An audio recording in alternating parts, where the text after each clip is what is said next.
All right, Omnibus 2. This is your week 1 recording for session 3. And I'm so thankful that we can get together through a recording when we're not feeling well or whatever circumstances may keep us apart. So I view this as a blessing. And my goal today is to give you what you need so that you can be off to a successful start. All right, so everyone had their midterm, and I look forward to reading those, and we can talk about the midterm at another time. But right now, I just want to jump right into what we would have done in person today. So over the winter break, you read The Return of the King, which is the last of the Ring trilogy by J.R.R. Tolkien. And I would be remiss if we did not mention it. And I know that it was on the midterm, but I want to point out a couple of key things that I'm sure you have noted as well. By the way, if you want to take notes during this video, feel free. And especially when I'm writing something on the chalkboard, I would definitely take some notes. So if you want to stop or pause the video and get some notebook paper, please do that. All right. We see some transformations throughout this Ring trilogy. Characters change. Some don't, but there are some that definitely do. And so we also see different kinds of transformations. And what I want to mention are the gradual transformations. For instance, we meet Strider in the first book, The Fellowship. And then we come to know him as Aragorn. And then finally, in the last book, he's Elisar. And he becomes the rightful king, the return of the king. Then we see Gandalf the Grey in the Fellowship, right? And then he becomes Gandalf the White. Then we see someone like Sam, who starts off as a gardener, and then by the end of the Return of the King, he is Samwise the Brave. We see similar things happen to Merry and Pippin, definitely Frodo, who becomes the ring bearer. He's forever changed. And we see that Tolkien does a very good job of showing us this character arc through all 3 books. But there's one word that I would like you to know that Tolkien is said to have coined, and it comes from his thoughts on fairy tales. And the word is eucatastrophe, and I'm going to spell it for you. Forgive me as I stand here. Eucatastrophe is spelled E-U-C-A-T-A.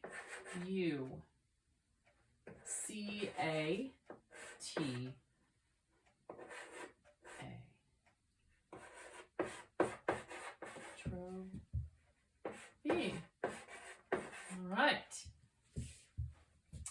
Eucatastrophe basically means the point of a sudden turn in a story, particularly of the fairy tale type. And so the key thing to remember here is that we first have to have this gradual descent. Maybe it's an up and down descent in the storyline, but things are not going well. And it seems that all is lost. Now we can think of a couple of points where we see that things could definitely go badly permanently in the Return of the King. Think of what would happen if Aragorn had not returned, right? On the black ships with the Grey Company. Was he going to make it out of the paths of the dead?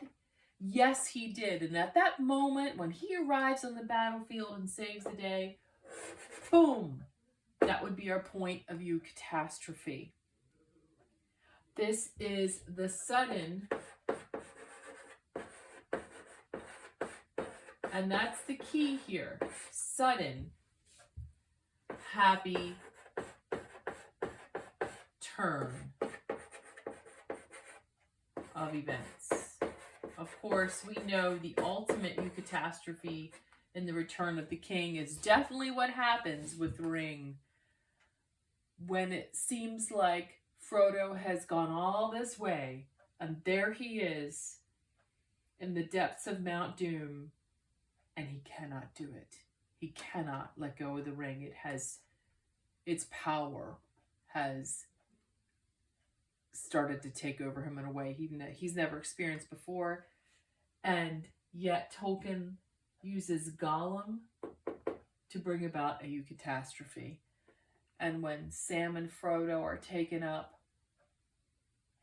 on the Eagle and they're saved, this is a eucatastrophe. Tolkien called this the consolation of fairy stories. And so let's not forget this word, eucatastrophe, a glorious, unexpected ending. All right. Wonderful question when you're done reading a series like the Ring trilogy by Tolkien. And that would be, what's your favorite character, or what's your favorite point? Your favorite part of the story, right? And of course we could ask that question in the Return of the King. What is your favorite part? I have a couple of favorite parts. Probably my number one favorite part is when Eowyn says, "I am no man." And she kills her enemy in front of her, who was not expecting a woman. And I love that part of the story. And also Faramir, when Eowyn and Faramir find love unexpectedly. One of the questions on the midterm was about the ending involving the Shire and why that's a satisfying ending. And I am looking forward to some of you that may have answered that question. But I just want to point out the fact that Tolkien's real hero was the common man. And he's writing this for the common man in Britain. And of course, who is his example of a common man? A hobbit. And so it's very fitting that at the end you have a common man come and save the day in a very, not glorious way in that we've seen earlier in the books, but certainly needed to happen to make all things right again in the Shire. And that's a true victory for them. All right. Anything else that you want to talk about concerning Tolkien, Return of the King, when we come back next week? Please bring it up. I would love to hear it. All right. If you do not have your copy of The History of the Kings of Britain, about 90 of them in here, and your copy of Macbeth, please get both. So let's talk about Mr. Geoffrey of Monmouth and the history of the kings of Britain. You had to read the introduction, and written by an excellent author himself, N.D. Wilson. And then you had to read the dedication and part 1. And so you have a little taste of what this is going to be like, which is wonderful. So let's get into some of the big big questions, the big why questions. Why do we read this, Mrs. Williams? It's an excellent question. So I need a sip of coffee to answer that question. So our author is Geoffrey of Monmouth. He's a teacher, writer, historian. I believe he becomes an abbey or a priest as well. I'm sorry, doesn't become an abbey, an abbot. I need to check my facts on that one, don't I, guys? But more than anything, he's an academic. And he says, right in his dedication, let's just read what he says here, if you have your copy. I'm at the end of the dedication. And this is literally the last sentence. Accept me too as your writer. And I have that underlined. He's identifying himself as a writer. So that reclining in the shade of a tree which spreads so wide and sheltered from envious and malicious enemies, I may be able in peaceful harmony to make music on the reed pipe of a muse who really belongs to you. And this is in the early 1100s, right? Let me see if I have the specific date here. 1155 is when he dies, so probably between 1130 and 1150 is when he's going to write this. Now he says he translates it from a book he's been given, has done some research, but what we need to remember is that we are in the medieval time era, and words that we use today had different meaning back then. So let's talk about the word history. History for the medieval, they would have centered on the part of the word that says story. And that's why he says, I want to be your writer.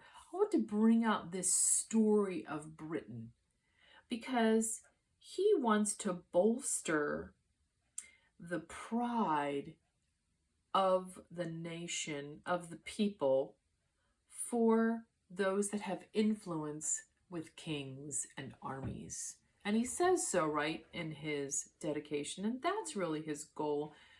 I don't want to get too much into, well, how much of a history was it? How much of a mythology was it? I think you can probably pick out some of those parts when one is one thing and one is the other. But remember, with mythology, there's always an element of truth. It's coming from a true story at some point in history.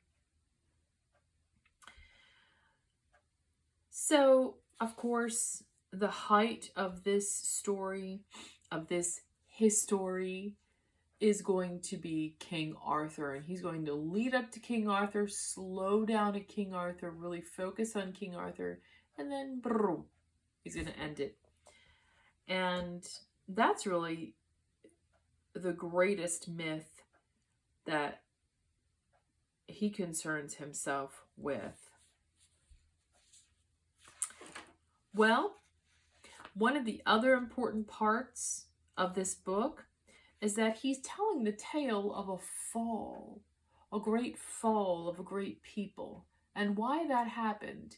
And he comes about to answer that question, of course, towards the end. He really points out why he believes that happened, and he gives a great warning to other people in other nations that could also fall. So that's where it really is important for us to take note. And really, it's a fun read. I enjoy it. And you'll get to come across some stories that you may have heard before that are pretty old. So what we're going to do is we are going to focus on a few of the kings that stand out. And I have a timeline that I am sending you, or have sent you already at the point when you're watching this video. And so each week I'm going to ask you to just list the kings that I am going to tell you to list, because we're not going to list all 90, I believe, that are mentioned in the book. We're going to just focus on the major ones and the years of their reign and the books that they come from. This is going to be a very simple exercise, and I will tell you about it in your email. But also, I'm going to have you write a little bit about the book, and I'm going to have you bring that in next week. Let me just verify that on your reading calendar for next Tuesday. Yes, you have a paragraph, and that question that I'm going to have you answer is going to be in your email. I'm going to tell you right now in the video what that question will be. You get a little preview if you haven't read it in your email already, as soon as I find it.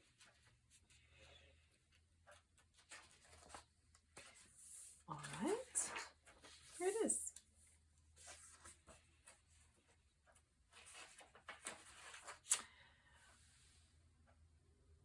This is from part 2. What sort of king is Locrinus, son of Brutus? Tell me what sort of king he is. And I would like you to give me support from the text.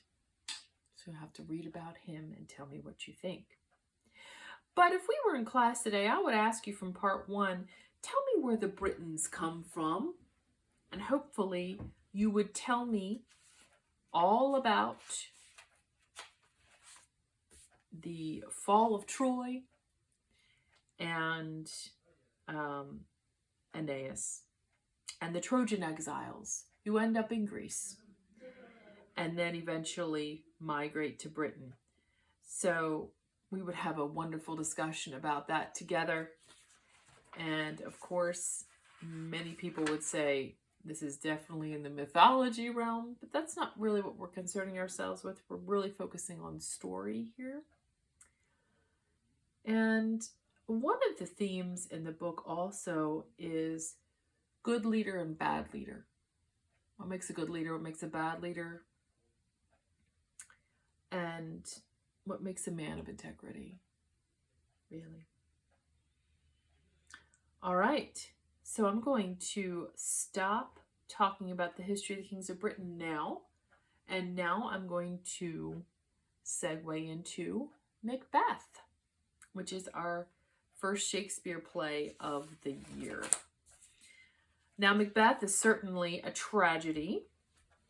It has a bad ending, and as I like to say in Shakespeare's tragedies, everyone's dead all over the stage at the end, and that's certainly true in Macbeth.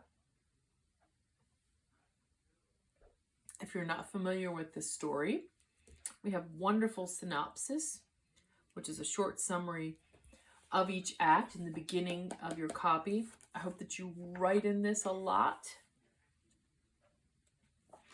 So let's delve into the play. So make sure you have your book with you, something to write with, and let's begin. I asked you to read the introduction pages here in the beginning, and then a little bit about Scotland towards the end. And that'll set us up to read Acts 1 and 2 this week. So James I of England is on the throne. Elizabeth is now dead. And of course, he has Scottish heritage. He comes at somewhat of a tumultuous time to the throne. And Shakespeare is asked to write a play. So in August of 1606, he writes a play, and he's entertaining his brother-in-law, the King of Denmark. And this play involves Denmark and Scotland. So there you go. And Shakespeare takes this story from another source, which he always does, the Chronicles of Scotland by Holinshed. And James is one that was interested in the occult, if you will, or witchcraft. I think he had even written about it. And so Shakespeare's a smart man. He wants to make his ancestor look good on the stage, a hero, and he brings in witchcraft. So he's probably really got this king on the edge of his seat. And of course, we have the murder of a king in this play, which in Shakespeare's day would have been quite the no-no. Regicide, I believe, is what we call murdering a king, which they, of course, believed was appointed by God. So you're killing God's appointed. Not a good idea to do. Bad things are going to happen to you, and certainly they do to Macbeth.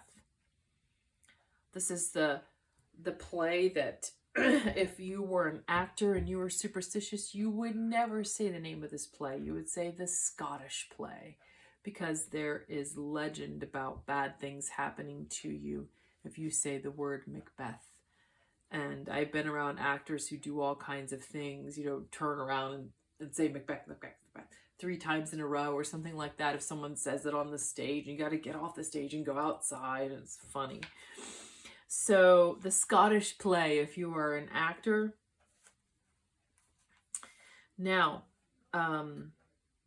we see a huge theme, and this theme is directly related to what we call Macbeth's fatal flaw. And that fatal flaw for Macbeth is going to be ambition. Anywhere you see ambition or an allusion to ambition in the play, you want to mark that. And they have in your book here, in the introduction part, about ambition. I'm going to read a little bit here from the book.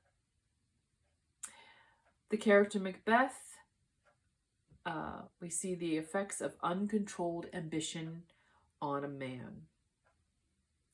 And he's a noble character apart from ambition, and we see what ambition does to him. Also, one of the main things I want to do is point out some imagery or poetic device, because with Shakespeare plays, you have to use your imagination. It's not like watching a movie. You have to really get into the story and imagine what's going on. So Shakespeare uses rich language to bring that about in his plays. Now I'm going to go to the section on Scotland in the back of the book. This is page 112, if you want to turn there with me. At the time of Macbeth. And this is an interesting read because it explains the real history of Macbeth and where he came from and how power or the government was run in Scotland during his time. The real Macbeth was born around 1005 in a powerful family. And then we see the succession of power. And so we have, I'm going to try this word, primogeniture, where property and position are passed down from the father to the eldest son, which is probably what you would assume. However, Scotland did not adopt that until the 12th century. And we see that in this play that is brought about, that the property and position are passed down to the eldest son in the play.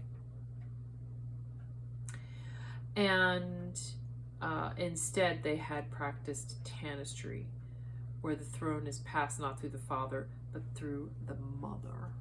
So that's also a part of the play. And it's a little bit about Scotland in 1606, when James is on the throne. Now, I want to go to another introduction page, if you will, and talk about Shakespeare's verse. Shakespeare's verse, XXVII, which would be 27. All right, so Shakespeare writes in blank verse, which is iambic pentameter. And really, this is the closest thing to natural speech. Da-dum, da-dum, da-dum, da-dum, da-dum. And it's unrhymed, but it works well. And so the idea is that if you're on stage and you have to say all these lines and get it done within a certain parameter, you don't want to be too concerned with how you're reciting poetry. And so Shakespeare wrote it in a way that was just natural, the natural flow of speech. And so I'm going to really stress the syllables in these lines that you have in your book here from Act 1, Scene 3 of Macbeth speaking with Banquo. And let's see if you can hear it. And then I will speed it up to the natural speech. Here we go. So foul and fair a day I have not seen. How far is it called to Forres? What are these, so withered and so wild in their attire? Now I'm going to just use my natural speed. So foul and fair a day I have not seen. How far is it called to Forres? What are these, so withered and so wild in their attire? And so you can still hear the accent in there, and I'm not even thinking about it. And Shakespeare doesn't want you to think about it either. So when you're reciting lines, or when we're acting it out, or you're speaking it out loud, which feel free, get into it at home. Walk back and forth and switch parts and enjoy it. So what you want to do is just speak normally. Don't try to add to it or affect it. Just go ahead. And try to pay attention to the pauses and where he has the lines, because that will help you to bring about the story. Now let's look at the characters in the play, the main characters in the play, I should say, and that's on the page called Leading Characters in the Play. So let's just talk about these. We have Duncan, Malcolm, Macbeth, Lady Macbeth, Banquo, Macduff, Ross, and the witches. And those are really the main characters in the play. You have some lesser ones like the porter, but these are the main ones. So Duncan is the King of Scotland. Malcolm is a thane. I'm sorry. No, he's not. He's Duncan's elder son. Ooh, messed that up. Macbeth is a thane. Macduff is a thane. And Ross is a thane. Banquo is Macbeth's co-commander in Duncan's camp. And then, of course, Macbeth has a wife, Lady Macbeth, who is more ambitious than her husband. And then we have the three witches, which are, of course, this spiritual phenomena that Shakespeare brings in. Now, we have the synopsis, and I encourage you, before you read each act, if you need to, go ahead and read the synopsis. You're not cheating. It helps you kind of look for what's going to happen. So let's go to Act 1. If we were together, I probably would have you get up and start walking around the room and saying the lines. So, what page are we on? We are on page 1. Great. I always like to read here in the corner, Act 1, Scene 1, the little summary to start off.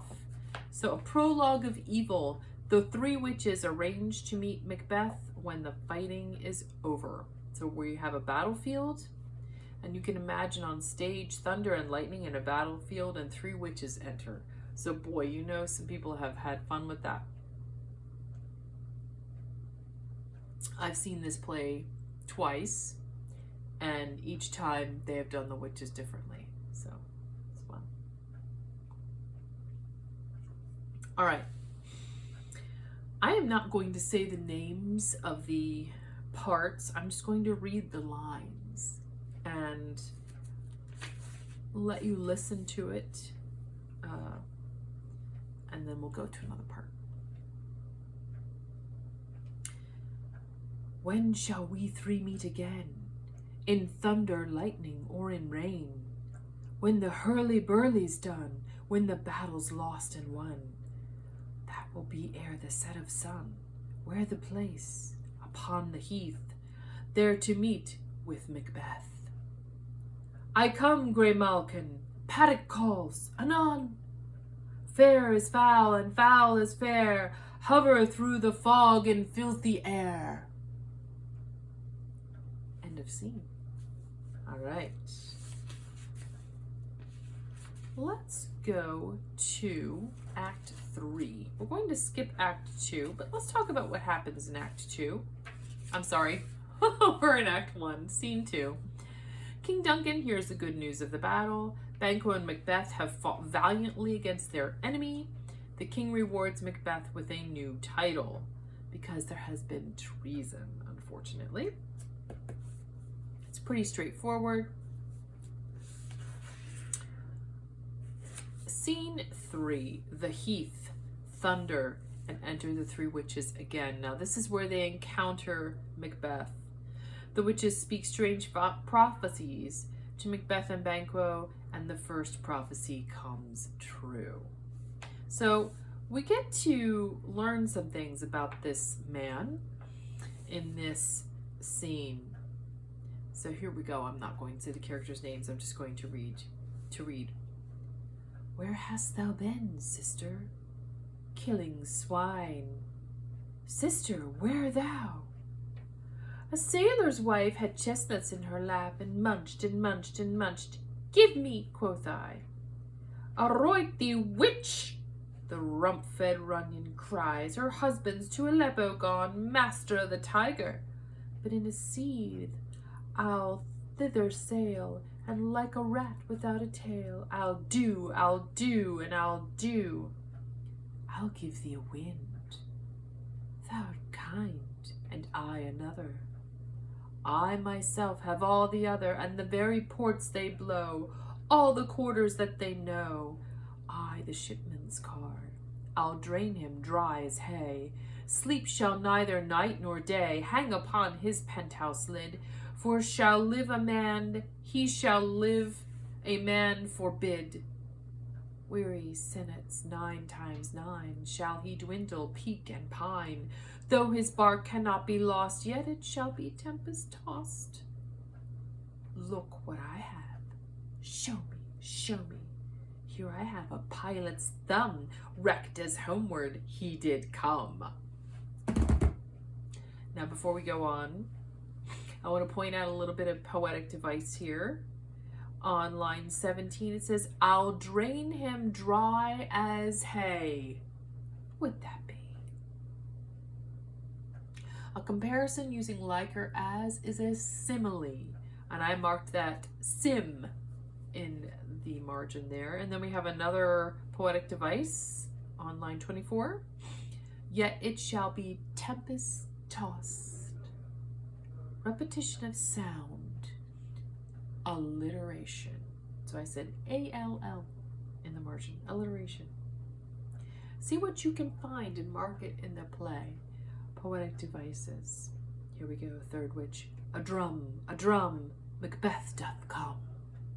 Definitely a couplet there, rhyming going on there.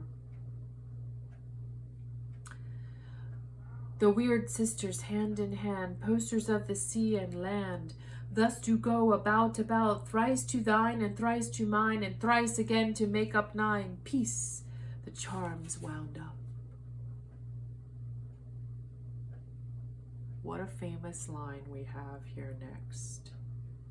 From Macbeth at the top of page 6, I would mark it. So foul and fair a day I have not seen.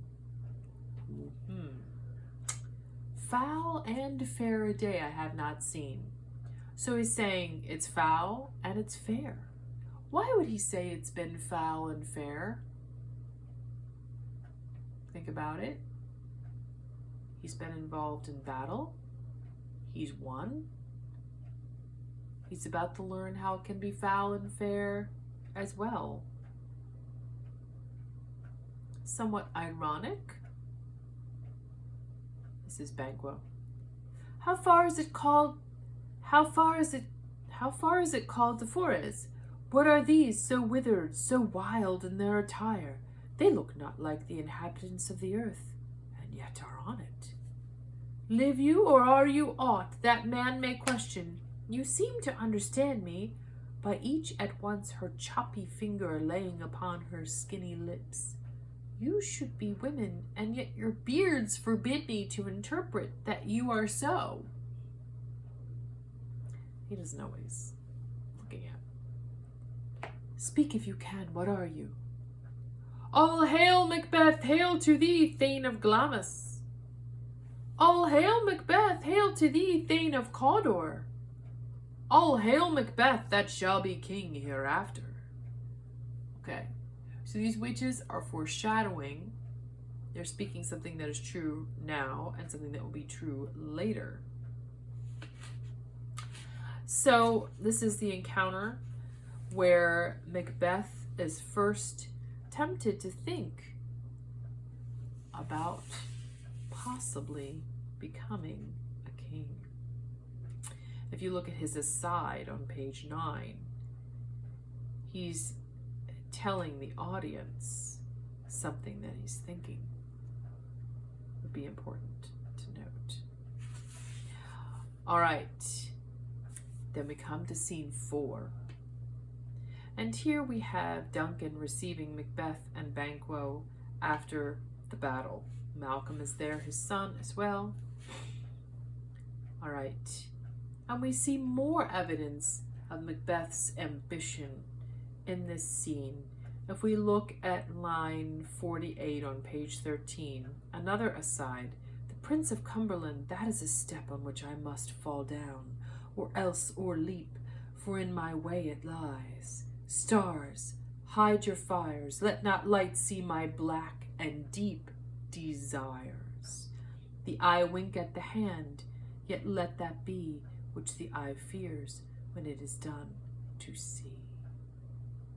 Also, we see some irony because Duncan has no idea what Macbeth could be thinking. Then scene 5, Macbeth enters the castle. Scene 5, we are at Macbeth's castle, and we see Lady Macbeth with a letter. And when she reads this letter, boy, we get to see her heart. She is a hardcore woman who really, we have to ask ourselves, how womanly is she? And then we have Macbeth come in, and she persuades him to start thinking like she is about taking that throne.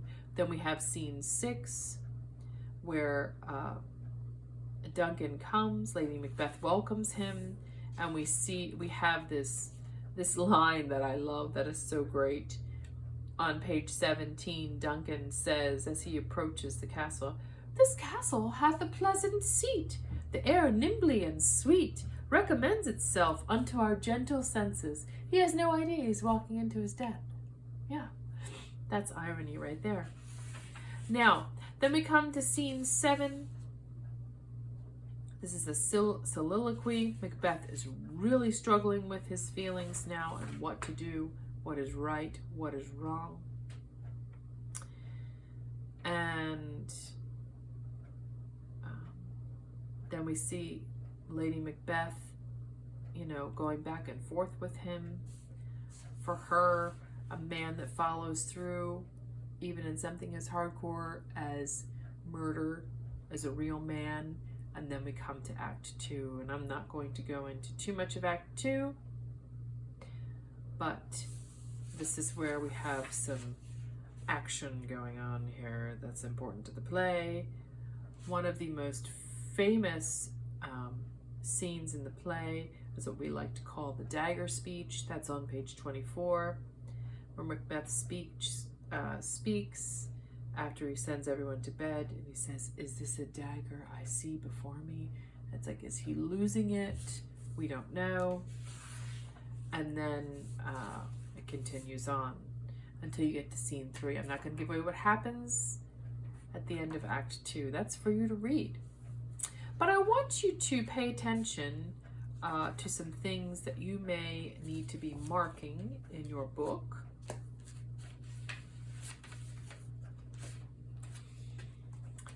Let me tell you what they are, if I can find them.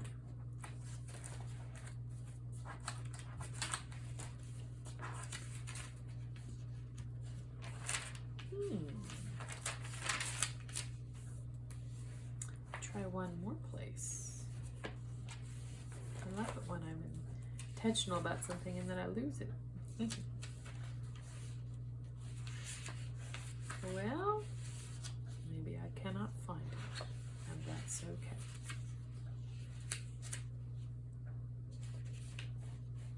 So we'll just talk about it next week. That's just the way that goes. All right. So, pay attention to Macbeth and where you see the theme of ambition and where you see him making decisions that are going to affect him. Yeah. So there's really not much else for me to discuss. I just want to talk to you about what you're going to be doing at home this week.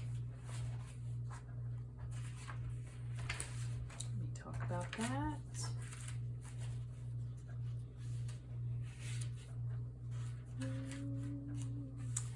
Go. All right, your reading calendar, and I'm sorry I sent you a different one, but that's very important because I had to add something else in. So hopefully you have the revised copy here. So this past week, you read your introductions to History of the Kings of Britain and Macbeth. You began the History of the Kings of Britain, and you read the introductions in the copy of the play of Macbeth.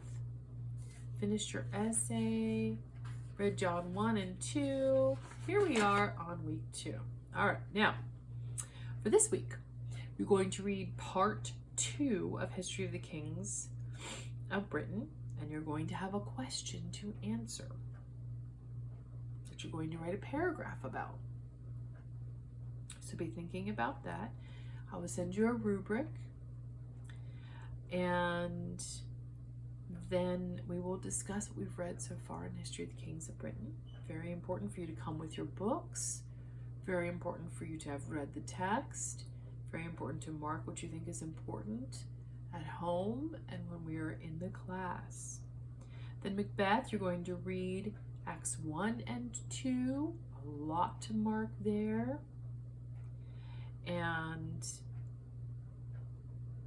that's all you have to do for Macbeth is just read. I'm also going to send you something about a little competition we're going to have, and we're going to learn some Shakespeare speeches. You will have a choice from Macbeth or Henry V. And we're also going to memorize something as a class, but it's not going to be from Macbeth, it will be from Henry V.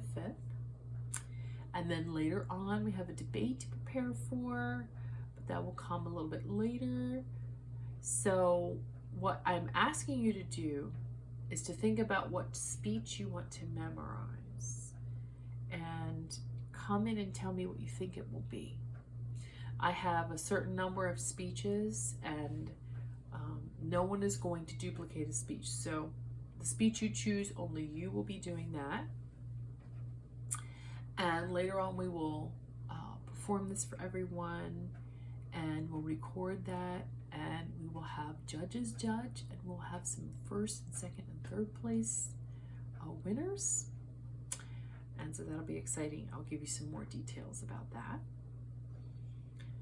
And that's all I have for you. Please bring me anything that you would have turned in today, next Tuesday, and just call me or email me if you have a question. Miss you guys, and I'll see you soon. Thank you.